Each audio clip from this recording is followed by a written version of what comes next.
everybody, welcome to another great adventure over here on RJB Wildlife. Today I'm going to be starting off a new series here at the San Diego Zoo and the San Diego Zoo Safari Park. This is going to be Exhibit Walk. This series will take us through one exhibit at each park down the line of the releases, and today I wanted to start off with a very special exhibition that you can see right here. This attraction turns 15 years old this year. This is the Elephant Odyssey at the San Diego Zoo, a very special attraction that takes you 12,000 years into the past and celebrates the animals of our natural history. So if you're ready for another great adventure, let's go.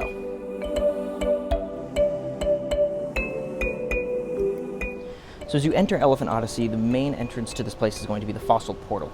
You're going to be able to walk in here and check out some of the excavations of the Pleistocene epoch, specifically as it revolves around the tar pits. Here at the San Diego Zoo, you can see a lot of different animals in this attraction, all of which have ancestors that lived in this time period 12,000 years ago. And down here in the fossil portal, you have a tar pit that has a bunch of different fossil specimens, and in fact the walls surrounding this area have a bunch of fossil specimens that date back to those time periods. And you have lions, you have elephants, and of course, the famous saber-toothed cat. As you exit the fossil portal, this wall that meets you right in the middle of when you move over into the next area is going to showcase all of the species that are native to the region, as well as the species that were native to the region.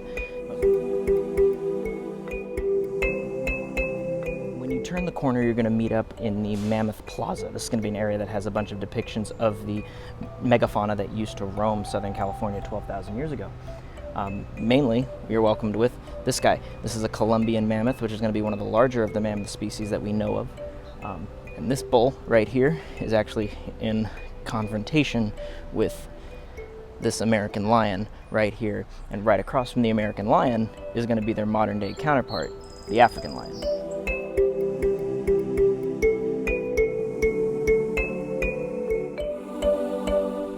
When you walk past the lions in this exhibition, over here in this lush habitat right on the other side of the carnivore house that's right here is going to be the representative of the famous saber-toothed cat. This is going to be the jaguar. Now the jaguar here also represents the wild jaguar populations that were up here and still up here in Arizona. So with the jaguar being the representative of the saber-toothed cat here at the zoo, it makes it one of the main contributors to this habitat here, or this exhibit. Them and the lion that represent the American lion and the saber-toothed cat, and those are going to be the top apex predators of the region 12,000 years ago.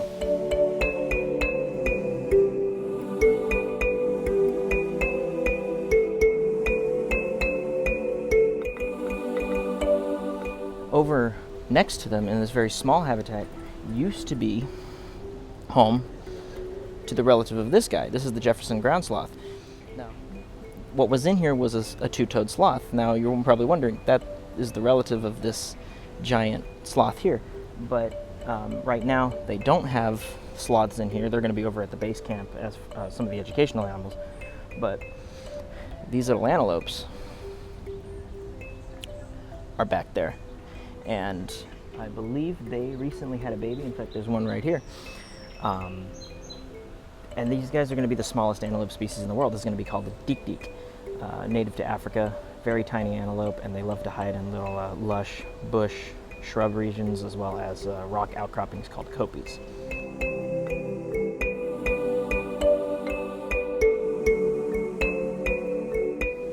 As you exit the Mammoth Plaza, you're going to end up in an area that kind of just takes you around the edges. It's mainly going to be a place where you're going to see some of the smaller animals here.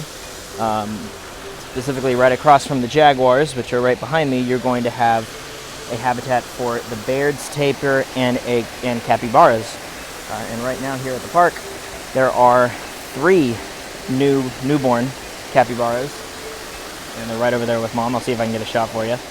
The capybara and Baird's tapir habitats here are going to be split into 2 different areas, one of which is going to have the little bathing pool and the water hole area, and then this one is just going to be a normal kind of walk around yard. But the really cool thing about this exhibit, specifically this one, or this habitat here, is behind it when the elephants walk past, it looks like it would have 12,000 years ago, with the mammoths roaming around in the background, and then the smaller fauna in the foreground, giving it that kind of connectivity, which is one of the best things about this attraction.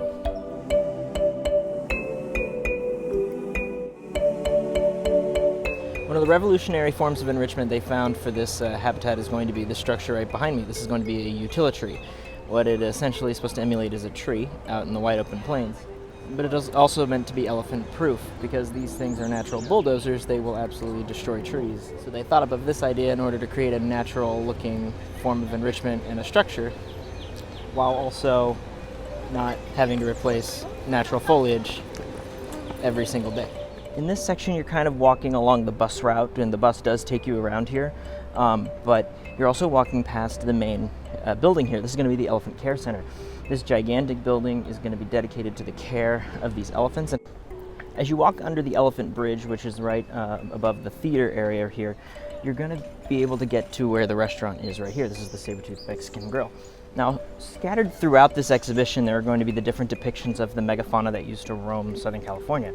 Specifically, which here you're going to have, by the Sabertooth Mexican Grill, you're going to have the Smilodon. Right behind the Smilodon depiction, you're going to have another one of the major predators here, the massive short-faced bear, which is also the largest bear that has ever existed. All of these animals roamed down here in Southern California and went extinct as the Ice Age ended.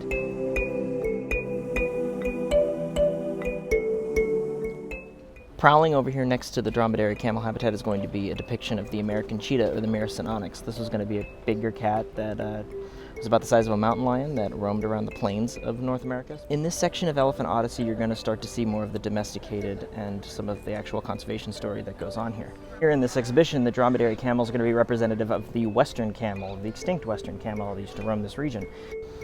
As you make your way past the camels, you're going to end up reaching the defining line of the exhibition, and it's going to be the transition from 12,000 years ago, prehistory, to the modern day. And that is indicated by the path change. You're going to have this rustic kind of rock path down here on the floor, and then it transitions into a messaging type of path that has words like renewable resources, recycle, sustainability, protect our environment, things like that. It's these little details that tell the story of Elephant Odyssey and the conservation efforts behind it.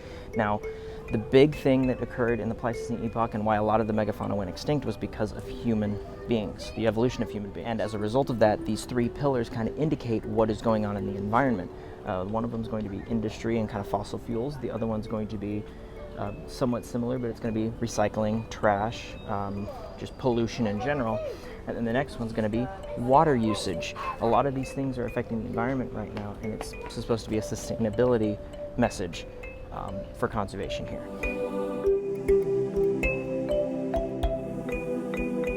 And another part of the story here at Elephant Odyssey is going to be the domestication of species. Right over here in this habitat is going to be the llamas and the guanacos. You have the wild representations and then the domesticated representation. These guys are native to South America. They're going to be mainly the cows of South America.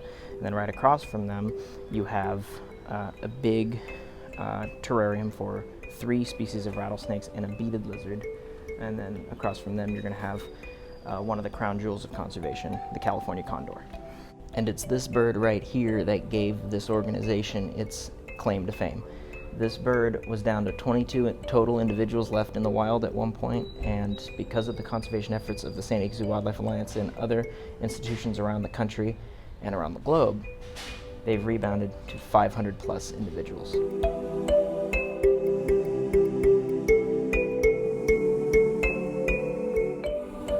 Scattered around Elephant Odyssey, and even as you exit, which is where we are currently, is going to be both depictions of what life was like 12,000 years ago with all of the life present, and the same picture of what it is today with a lot less. And as you exit this exhibition, you have the depiction of the past, and as you keep going to where the rock pavement meets asphalt, you get the modern day depiction. And that is Elephant Odyssey at the San Diego Zoo.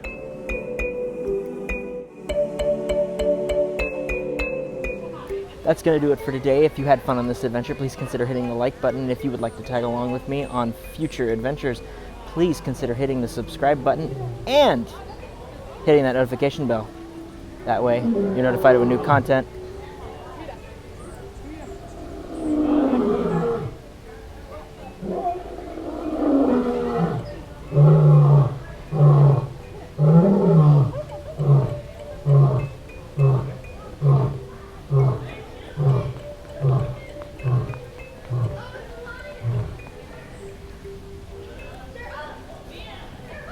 Thanks, Ernest.